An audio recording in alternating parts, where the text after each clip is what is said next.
it's just that collector's utility. The idea that I was able to pick up, whatever this crypto project, at the very beginning, and maybe they trade sideways for 2 years or 3 years or whatever, but I still have that in my wallet. And then one day somebody's like, hey, remember that project, back in the day, and they had these, all-time highs, like, who still has those? And it's like, yeah, me, I still have them. And they're like, oh man, that's really cool. How did you get involved in that back in the day? It becomes this story, the collection is really about telling a story for people, and being involved in something from the early stages. And so I think NFTs kind of offer us maybe a new model for funding projects like NuNu Spirits, these smaller projects with smaller teams, but just have this idea that's kind of out in left field. No one else is doing it right now. We can offer, instead of funding off of the token, we can fund off the NFT. And I think it's kind of like pre-selling skins what was it? CD Projekt Red's Cyberpunk. You pre-sale, you got a special skin, you got extra perks. When you come into the game, and a lot of people are willing to kind of put money up front for something that they believe in like that. Even if it doesn't come true, but at least they can say, hey, I still have that, that skin from those early days. And NFTs give you that ability to, retain value from that backing, which, that value may increase over time. And so if you do decide to, move on to something else, you're able to kind of recoup some of your investment in a meaningful way, which is pretty cool. So collection and NFTs, I think, leaning on that, in terms of funding, I think it will be one of the trends that we see, just from my opinion. And I also think that we're missing out on the promise of cross-chain utility for NFTs.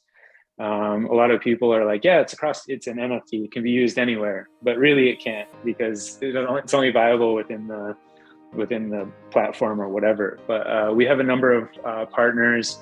For example, Arcade Land, they're doing kind of a metaverse, and they're very interested in making sure that the NFTs that participate in their kind of metaverse ecosystem can also kind of coexist and play with each other in kind of sandboxy or tournament type styles and stuff like that. And so we ourselves, we're not building a metaverse, but we're building like a hub, like a mini game hub, where we can actually build mini games that invite other NFTs as guests to that mini game. So that's awesome. Yeah.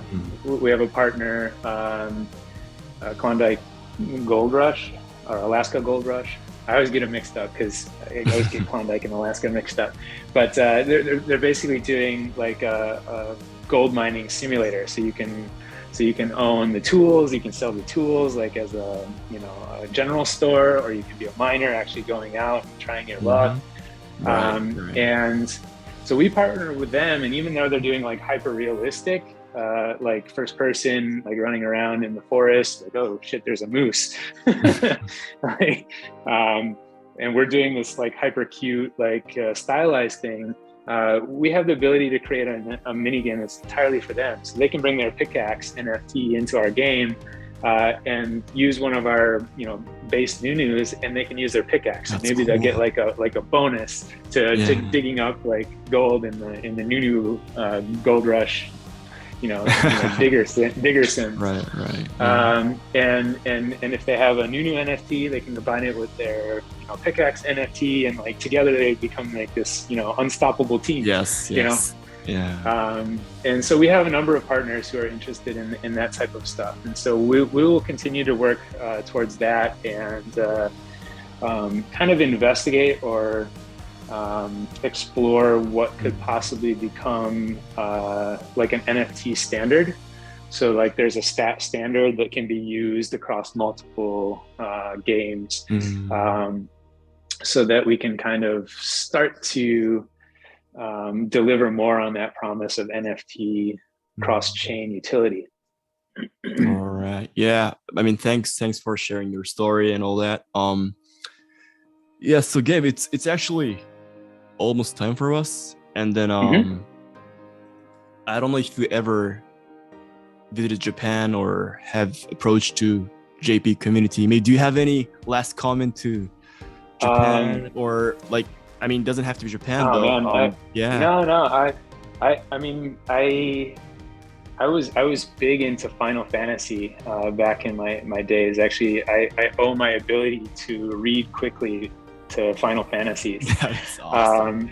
I actually modded PS1 to play a Japanese version of Final Fantasy. How can you complete the story when you can't read the language at all? I had played it so many times that I kind of knew what the story was going on. I knew what the options were. But I also, I took an intense course in college. It was like a double credit load course in Japanese. So I used to be conversational in Japanese. Okay. I've forgotten everything since then. Oh, sure. I don't have anybody to speak with, but maybe we can try some speaking in Japanese at some point. But I don't remember much, other than like the basics, like これは何ですか? Okay, you've got that pronunciation already. 日本語はわかりますか? いえ、わかりません。Guys, let's comment Gabe's Japanese and see the reaction. Yeah. Please be gentle. Wow. But I really think that one of the things everyone from JP that I've talked to about NuNu Spirits has been super excited about it, and mostly due to the fact that we're planting trees and that we have this eco-focused mentality. So I would say that from what I've seen from Japanese culture, this is something that's really important for you as a culture. And you can see that in your gardens and your attention to, biodiversity within your gardens. You guys don't plant like in US, they plant lawns and it's just a big, long, open piece of grass, and it's one kind of grass, and it's not super good for the environment. But if you go to a garden and even in Tokyo, huge city, Tokyo, you go into a garden and it's just beautiful. It's just like so many different types of trees and blossoms, and the bees are alive and well in the middle of the city. It's super cool to see. So yeah, I would say I think this is a good project for Japanese culture. Anyone from JP region to kind of get interested in. Please have them check out our socials. You can find them all via nunuspirits.io. It's very simple. Come join via official channels. Don't try to make sure that you're in the right space. But our Discord, our Telegram, there's always activities going on these days they can get involved in, even though they missed out on the IDO. Hey, it's a great time. It's a great time to get in because the market is where it is. So we're looking at INO coming up quite soon. So cool. Probably sometime in October. We haven't set an exact date yet, but we're hoping to do our INO and beta launch sometime October. So it's a great time to get familiar with the community, get involved in some of the activities as we ramp up towards INO and beta. There'll be more giveaways happening, more chances to win. Yeah. It should be a good time. And we definitely would like to see you guys there. And we we did at one point have a JP language translation channel. I'm not sure if it's still up or not. Okay, that's cool.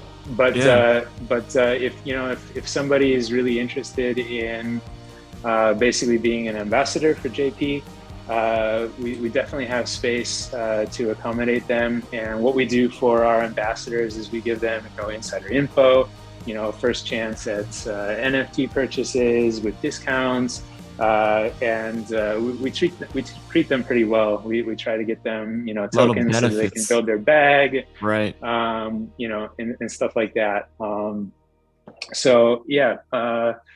So there's lots of opportunity within our community for to kind of to elevate. So if you have somebody that's interested in that, let us know. If you just want to come and hang out with us on the channel, that's also cool. Learn about planting some trees, get your hands on some NFTs. Let's do it. Exciting, yeah. I mean, I'll make sure I post your SNS on description on YouTube. So guys, Let's check out his Twitter, Perfect. Discord, everything. Yeah. And let us know you came from Masa, and we'll give him some extra love too. Thank you. Yeah. So maybe ありがとうございます Gabe to end the show. ありがとうございます。All right. さよなら。ありがとうございます。さよなら。ございます。Ciao.